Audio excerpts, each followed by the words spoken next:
Hi friends, welcome back.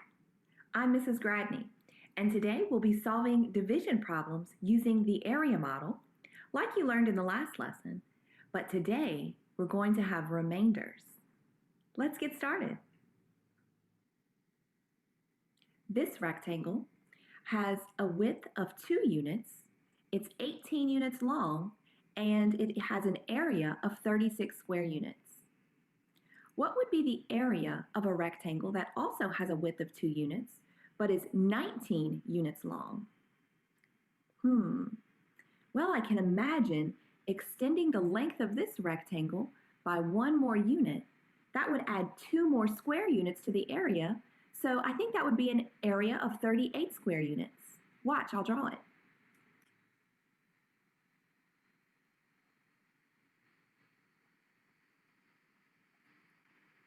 So when we extended the length of the rectangle by 1 more unit, that added 2 more square units to the area. So we went from 36 square units to 38 square units just by extending the length by 1 length unit. So do you think we could draw a rectangle that also has a width of 2 units and has an area of 37 square units?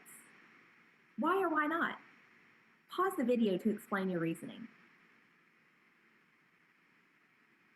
We would not be able to draw a rectangle that has a width of 2 units and an area of 37 square units. Each time we extend the length by 1 length unit, that's going to add 2 square units to the area. Each rectangle that has a width of 2 units is going to have an area that's a multiple of 2, or an even number. Grab your problem set and look at problem 1. We're going to solve 37 divided by 2 using an area model.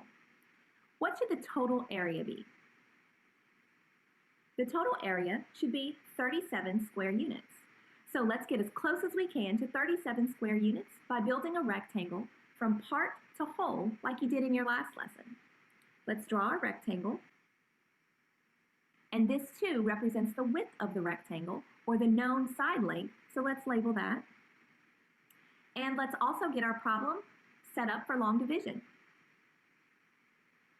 37 divided by 2. Now, 2 times how many tens will get us as close as we can to an area of 3 tens? Well, 2 times 1 10 would be 2 tens, or an area of 20 square units. 2 times 2 tens would be 4 tens, or an area of 40 square units. That's too many because we only have an area of 37 square units.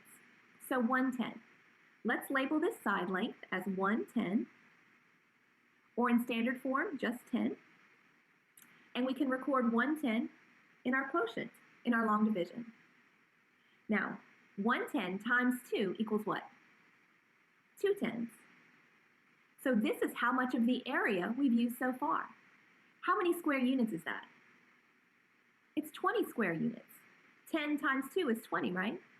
So we know the area of this rectangle is 20 square units. Now, how many tens remain?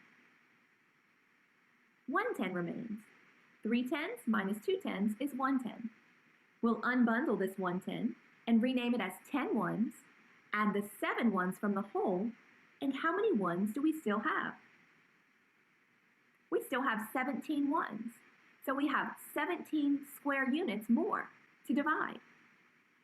So 2 times how many ones will get us as close as we can to an area of 17 square units? 8 ones. So let's extend our rectangle and let's label this side length 8 ones, or in standard form, 8. And we can record 8 ones in our quotient as well. Now, 8 ones times 2 equals what? 16 ones. So we've used 16 more square units of the area. 8 ones times 2 is 16 ones. So we know the area of this part of the rectangle is what? 16 square units. How many ones remain? 1 remains. So we have a remainder of 1 square unit. If we wanted to add on another length unit, we would need 2 more square units, but we only have 1 square unit left. So instead, we just have to add on that remaining square unit. And we can label that 1 square unit remaining. So what was the unknown side length and how many square units are remaining? The unknown side length is 18, 10 plus 8, and there's 1 square unit remaining. Now let's show this same thinking using the distributive property. 20 square units divided by 2 gave us a side length of what? 10 length units. And 16 square units divided by 2 gave us a side length of what? Of 8 length units. So what was the total side length? The total side length was 10 plus 8, or 18 length units. And there was 1 square unit remaining. Let's check our work now by solving for the area. 18 times 2 is 36, which we can see in our area model as 20 plus 16. So 36 plus that 1 square unit remaining equals 37 square units. That was the total amount of area that we were dividing, and so we know we're correct. Great job. Let's move on to problem 2. In problem 2, it says to solve 76 divided by 3 using an area model and to use long division and the distributive property to record our work.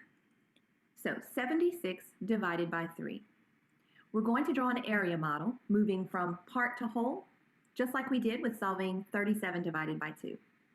So what's the total area? The total area should be 76 square units. And what's the width, or the known side length? The known side length is 3 length units. So let's draw a rectangle and label the side length that we know.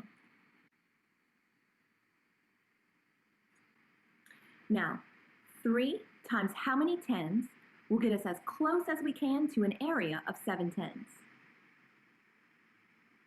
Well, 3 times 1 10 would be 3 tens, or an area of 30 square units.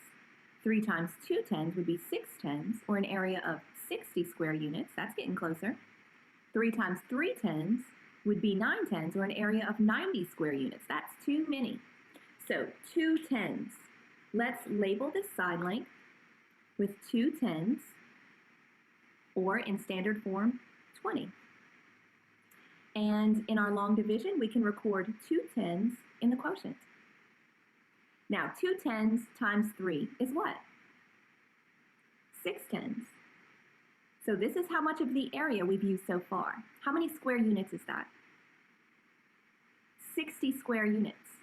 2 tens times 3 is 6 tens, which is 60, right? So that's 60 square units. Let's label the area of this rectangle. So far we've used 60 square units of the 76 square units. Now, how many tens remain? 1 10 remains. 7 tens minus 6 tens is 1 10. We'll unbundle this 1 10 and add the 6 ones from the whole, and we will have 16 square units still to give to the rectangle. So 3 times how many ones will get us as close as we can to an area of 16 square units. 3 times 1 1 is 3 ones. 3 times 2 ones is 6 ones. 3 times 3 ones is 9 ones. 3 times 4 ones is 12 ones, getting closer. 3 times 5 ones is 15 ones. 3 times 6 is 18 ones. Oh, that's too many. So it would be 3 times 5 ones. So let's extend our rectangle. And let's give this side length 5 ones, or in standard form, 5. And we can record the 5 ones in our quotient as well. Now, 5 ones times 3 is what?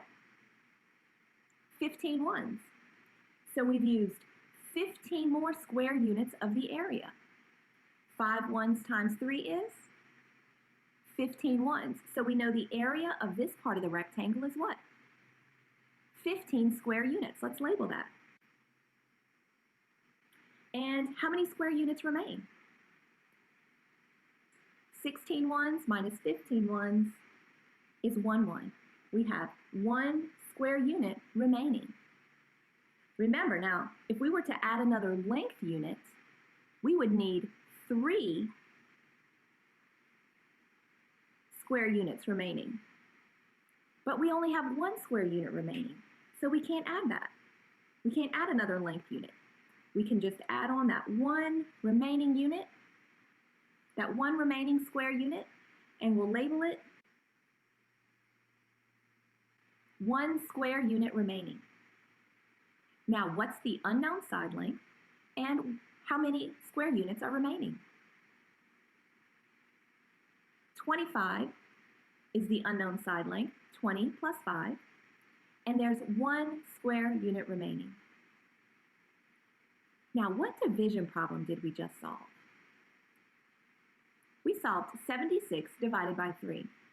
Where can we see 76 divided by 3 in our area model? Pause the video to talk out your thinking. In 76 divided by 3, 76 is the total area, and 3 is the known side length. We can see 3 here in the width, and we can see 76 in the area as 60 square units plus 15 square units, which is 75 square units, plus our 1 remaining square unit makes 76 square units. Let's show this same thinking now using the distributive property. 60 square units divided by 3 gave us a side length of what? Of 20. 20 length units. And 15 square units divided by 3 gave us a side length of what? Of 5 length units. So what was the total side length? 20 plus 5 equals 25 length units. 20 plus 5, 25 length units. And there was 1 square unit remaining. Now let's check our work by solving for the area. 25 times 3 equals 75. We can see that in our area model as 60 plus 15. So 75 square units plus that remaining square unit, so plus 1, 75 plus 1 equals 76 square units. That was the total area we were dividing, and so we know we're correct. So we built the area 1 rectangle at a time by place value. First the tens, then the ones. Each time after we divided, there was some of the area remaining. After we divided the tens, there was 16 square units remaining. After we divided the ones, there was 1 square unit remaining. Pause the video now and review how we solved this problem, step by step, and talk out your thinking. Excellent work today, friends. I think we're ready for the problem set. On the screen are the must-do problems for the problem set. Work on these problems for 10 minutes, and if you finish early, feel free to try any of the other problems as well. Today, we solved division problems with remainders using an area model, and we made connections to long division and the distributive property. Be sure to check in with your teacher, and I'll see you next time for another Eureka Math lesson.